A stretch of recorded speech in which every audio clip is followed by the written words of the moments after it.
So I actually don't love most of what I see modeled as community accountability models. Um, I don't I don't love it. And the main reason for this, I thought a lot about this. Actually, I think there's two main reasons. One is that it's coercive, right? So it's kind of like people will sort of offer community accountability processes as an alternative to cancel culture, but cancel culture is like the scary guy in the background that is coercing the person into doing the community accountability process, because there is this like unspoken and sometimes spoken threat that if you don't do this community accountability process, you will be publicly canceled.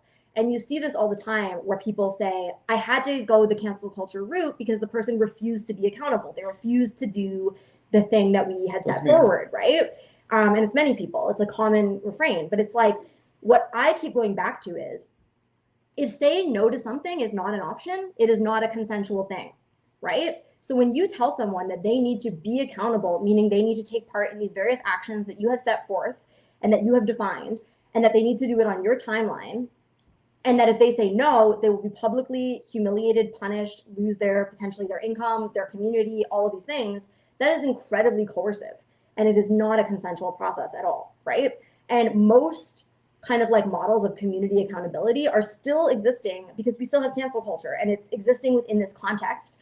And until there is a model that says this is an offering, but it is not mandatory, and we're not going to harass you or try to destroy your life if you say no, then it's not a consensual thing. And I'm not okay with that as like an abolitionist, as somebody who values people's autonomy and their boundaries.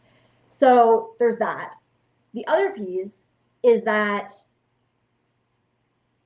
it's a very confusing model, because what it does is it attaches two separate things together that are not attached. And I think it is really negative and like harmful that we have attached these things, right?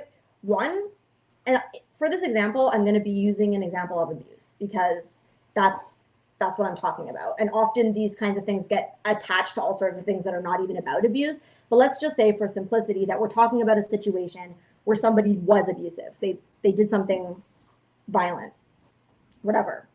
So the survivor has a journey that the survivor needs to go on, a journey of recovery. As a person with complex PTSD, like I fully understand that journey. There's like many steps that are involved in the survivor, recovering from trauma and getting the support that they need, getting, first of all, safety, like if that's the first step, that they need to be sort of having a safety plan, and then like moving on through the process of like recovering from trauma. That is a journey that person is going to go on that requires like community support. It requires, usually therapy. It requires like a whole bunch of stuff, right? And then we have the process that the person who was abusive has to go on, which often also is a process of like healing from trauma, because often people who have been abusive also have trauma, prior trauma. And also, like, it can involve a lot of things. Like, it might involve, for example, substance use issues. It might involve, like, whatever, like stuff about masculinity, like there might be like a lot of pieces that are playing out into why that person was abusive. That person needs to go on this journey and unpack all of that shit, right? And figure it out. And they're going to need support. They're going to need a whole bunch of different types of support in order to do that. But the thing is that these two timelines do not map onto each other, right? They're two different timelines.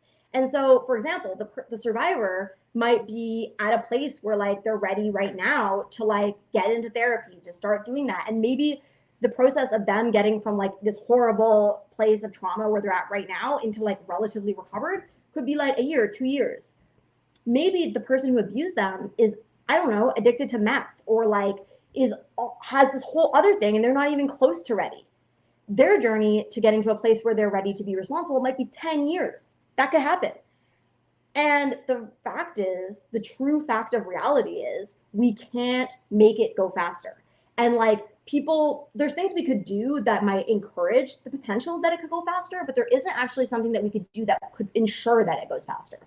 And the fact is that what we're trying to do is that we're trying to use force, coercion, to make that person go faster. But the fact is that you can't force someone to do the intense internal emotional healing work that needs to be done for true responsibility to happen, it can't happen by force. It literally cannot.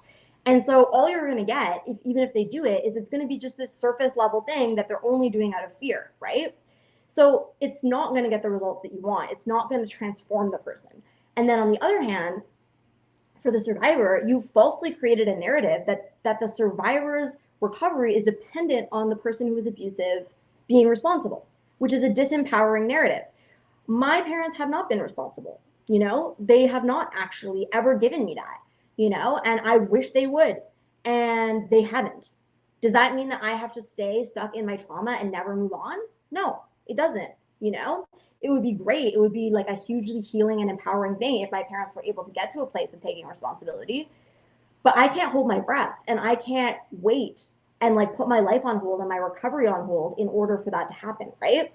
And so I actually just really reject the notion that, one, we should coerce people into this, and that, two, we should attach those two things at all. That a process could kind of like happen where both people are going to be healed on the same timeline. It's just not realistic. It's not realistic. It doesn't match real life. And I say this both as a survivor, someone who's worked very closely with survivors, and somebody who literally walks people through the process of taking responsibility. The timelines don't match up. And so I feel very strongly about that. And so what I think, the model that I believe in, is that these are two separate processes that require different things.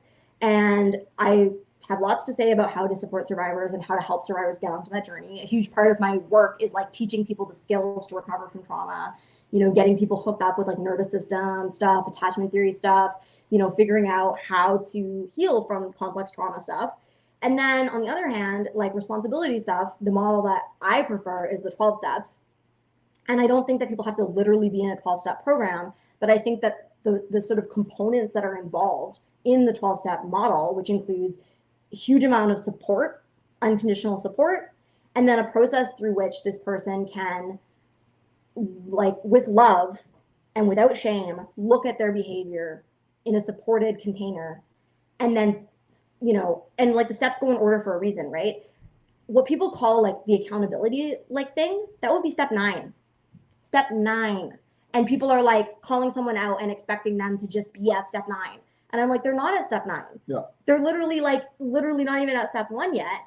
And to get to step 9 for most people takes like literally almost a year anyway, And so, and it's good because they have a lot of work to do. I don't want somebody showing up to make amends to me when they have no fucking idea how to even change their behavior. Like it's a meaningless thing, and it's actually going to cause more harm than good, right? So that's kind of a long rant, but obviously I feel extremely strongly about that.